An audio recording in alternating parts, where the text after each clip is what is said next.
Good evening, folks. How is everyone? I hope you're doing well. You know you're my people, and I love you. I want you to be the big three, my friends. I want you healthy, I want you happy, and I want you safe. Welcome to another drink along. Tonight, we are going to take a look at Rogue Brewing Dead Guy Ale. Actually, I have that sticker inside from Jen. She sent it down with one of the earlier purchases. I don't have a whole lot of experience with Rogue, I don't think. Off the top of my head, can't remember if we've done this one before. We may have, but it may be way back in the day. So, let's do some quick specs, and then we'll toss on some tunes, then we'll do the crack, we'll do the pour, we'll do the temp, we'll get the SRM. Rogue Brewing Dead Guy Ale. Dead Guy Ale is a maibock style ale with a robust malt profile and a sweetness that is balanced by the liberal use of bittering hops. Which hops, guys?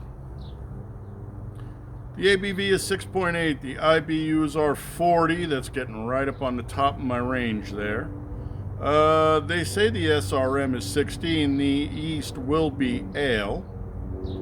Pair it with grilled asparagus, baby back ribs, or pecan pie. Well, I'm not drinking beer with pecan pie.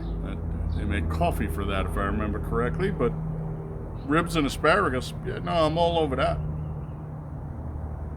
Oregon brewed since 1988. Rogue Ales, # Dead Guy Ale, blobbity, blobbity, blobbity.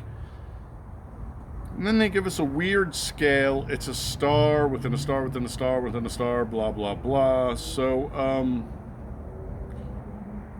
toffee would be at 12 o'clock, nutty would be at 3, malt would be at 9, bitter would be at 8, and roast would be at 5. For what it's worth. How the fuck am I supposed to read that? Oh, look like goddamn Chinese arithmetic fellow. Apparently it says it's very nutty and very roasty, but mildly bitter with no toffee or malt. Or maybe very light toffee and malt? I don't know. Apparently nobody ever explained to these fellas the concept of kiss. Keep it simple, stupid. Anyway. We're going to crack, we're going to pour, we're going to shoot the temp, we're going to get an SRM that's Lovabond scale, because they don't tell us. In the meantime, we're going to put on a little Roger Klein and the Peacemakers doing Americano off of Americano.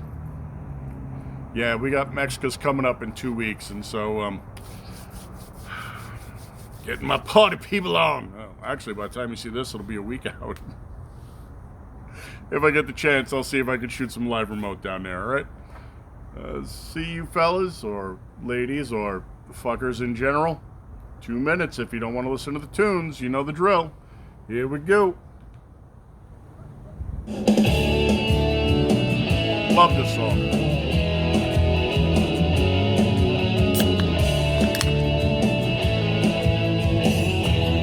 We did chill the glass, but... hot in Arizona, man. It's 96 today. Scorpion sting. I hear the mission bells ring.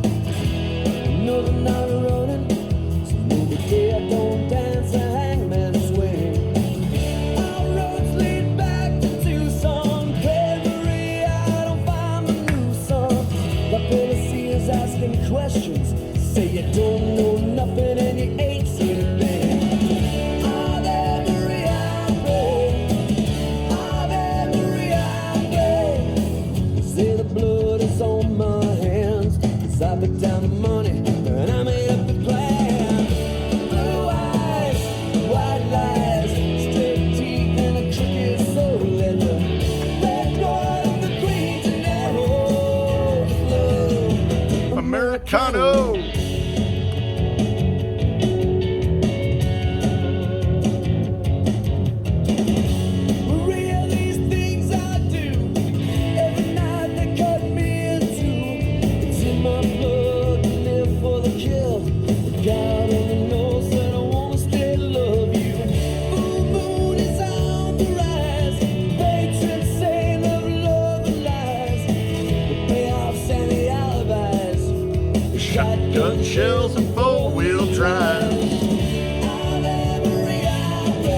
I loathe to cut it off in a solo, but if I remember,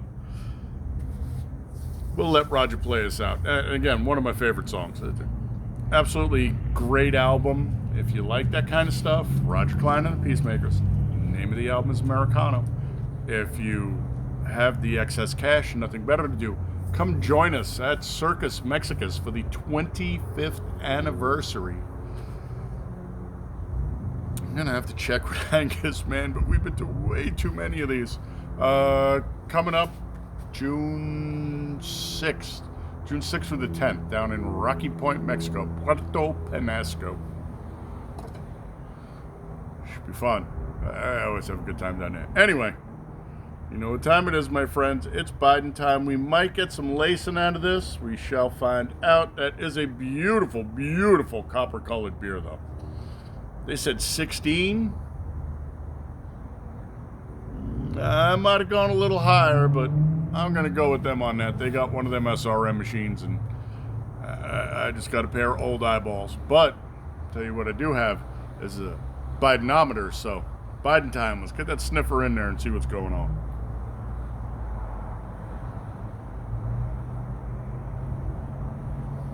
We're running 46 degrees. Probably about the right temperature for a beer this color. It might go a little warmer, but you know, we're going to pause and come back when she warms up. The nose is actually relatively thin and vacant.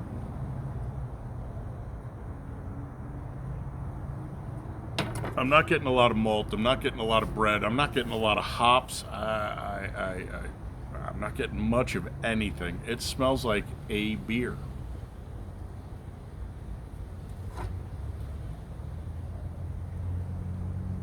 Now, that being said, the beer it smells like doesn't smell bad, so you know what time it is, my friends. We're gentle folk. She looks this pretty. She got that kind of... Go away, fly. Your own damn beer. Looks that pretty. Going to have to slip her the tongue. Salute.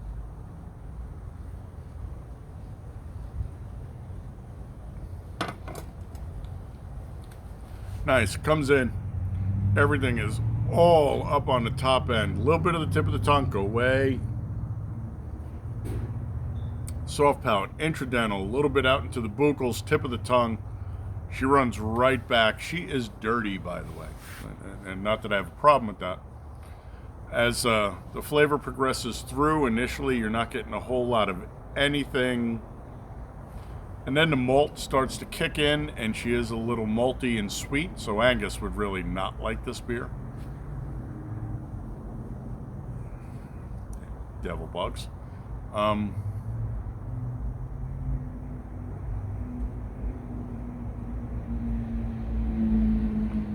Yeah, not bad. I don't have a huge problem with it. She's a little bit on the sweet side. So if you were doing a 1 to 10 on sweetness, she'd probably be about a 6.5 or a 7. Malty, I would say she's malty. She's right up there. They could have bittered this up a little bit, but I don't know what kind of hops they use because they neglected to tell us. You know, something sharp like a Saz might be interesting on top of this, but it's Malbec, so... Maibock, sorry. Malbec is wine. Maibock. The hell do I know? I just flap my gums and drink beer on the internet, because somebody's got to.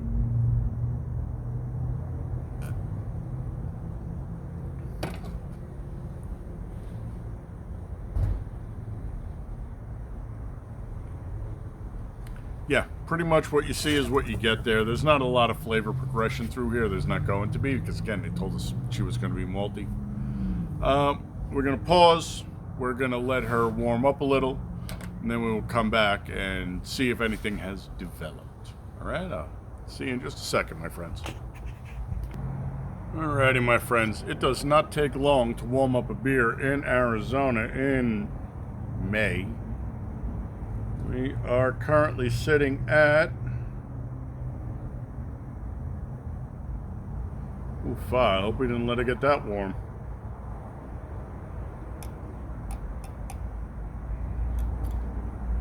I got the double nickel, my friends.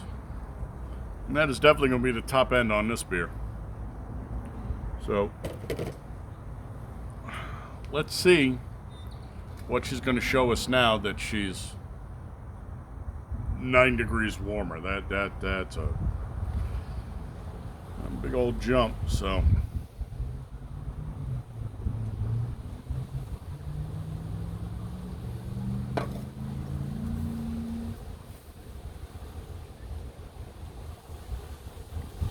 It's actually gotten slower. She's gotten fuller and richer. The flavor is backed off, so now we're not nearly as malty. She did fill the entire cavity, and she actually reached a little out into the buccals. Still dirty. Dirty, dirty, dirty, dirty, dirty, dirty girl. Gonna have to teach her a lesson. Not that I want to assume dead guy ale's gender. We don't want to do that. Oh no.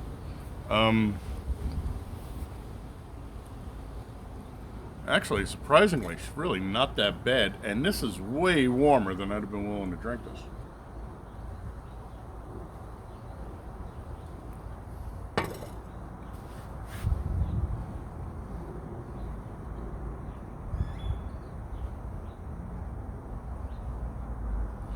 The bitterness has started to pick up. And the progression has moved on towards the back of the throat. So before, when I told you, it was the entire soft palate and the intrazones. And then I told you that she had moved out a little into the buccals. Now, when she hits the back of the throat, you're getting a lot more of the malt and a little bit of the bitterness. It could be better crafted. Not my beer, just saying. And sweet. She has gotten sweeter. And now that flavor just clings and it's cloying in the back of the throat. Don't drink this beer at 55 plus degrees. Just throwing it out there. Good for the style? Yeah, well, I like my Beck stuff. I don't have issues with multi beers. I prefer them in cooler temperatures. Call me a madman. They're a little heavier than I like at this temperature weather-wise. Which is not bad. So, good for the style? Sure. Interesting? Moderately so. Flavor progression? Yeah.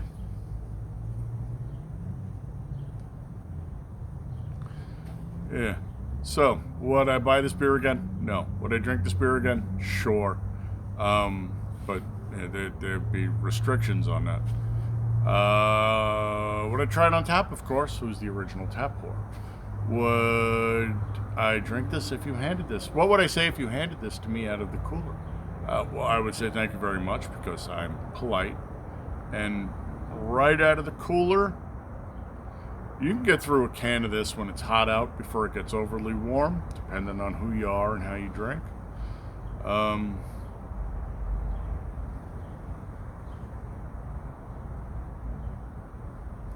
Always the hard part, man, because I don't want to be a prick anymore. 4 1/4. She's 4 1/4. Again, she's not bad. She's not fantastic. She's not amazing. She's okay. I think the Germans tend to do her a bit better, and she could be balanced a bit better. Just throwing it out there. For the 40 IBUs, you could have bumped that probably up to 65 or 70 to temper out some of that malty sweetness. Or you could have picked a better hop. Just saying. Thanks for coming by and putting some eyeballs on here. You are my people, and you know I love you. Always want you to be the big three, my friends. Want you healthy, happy, safe, honorable, dutiful, vigilant, gray man, head on a swivel. Andy. Batshit dogs are on the move. Something's happening. And then, of course, Hot and Handy does come with an extended set of responsibilities, but those are on you. I don't think you can get 5-barrel ale anymore from Odell's. That was really good. This was, get out of my damn beer flies. This was Tecker of the Week from Jen. I've had it forever. I thought that one was really cool. They got a siren one that I really want. Local beer, local beer. So, maybe we break it up a little and give you something besides the sun-baked white wall behind me. All right, my friends, member fuckers, I love you. You are my people. I'll catch you on the next one. Skull.